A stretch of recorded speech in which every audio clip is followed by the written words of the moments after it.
My name is Joel Rush. When I was in the U.S. Air Force, my primary job was to fly fighter-type aircraft, so I was a fighter pilot.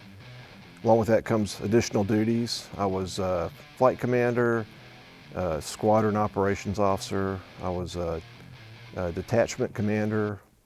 I flew several different types of aircraft after pilot training. I flew the T-33, the RF-4, flew the A-10, flew the F-117 stealth fighter, and I finished my career flying the QF-4 as a full-scale aerial target. I wanted to fly airplanes from an early age. I grew up on Airport Boulevard across from a small municipal airport. And I remember seeing the planes flying over the house all the time and thinking that'd be kind of cool to do. And I distinctly remember as a kid that my dad picked me up to look into a little Cessna, and just seeing all the gauges in there just kind of intrigued me. And got my first dollar ride over here at Owens Field. And after that, I was hooked on it.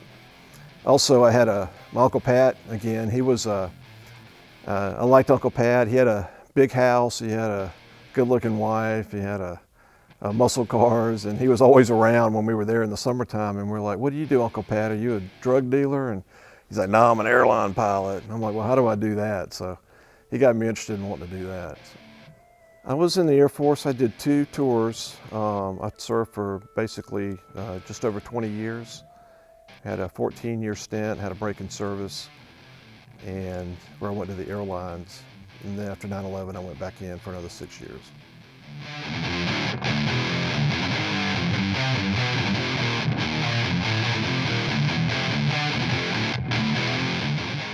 I think the big thing about the Air Force, I thought it had more opportunities to fly, kind of my naive way of thinking about it, because they got airplanes and it's got Air Force in the title.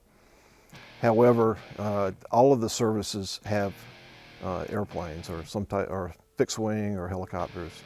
So you can really go in any branch, the Army or the Navy, and also fly. But for me, it just like they had a lot more of them, and I thought I'd have a better chance at it.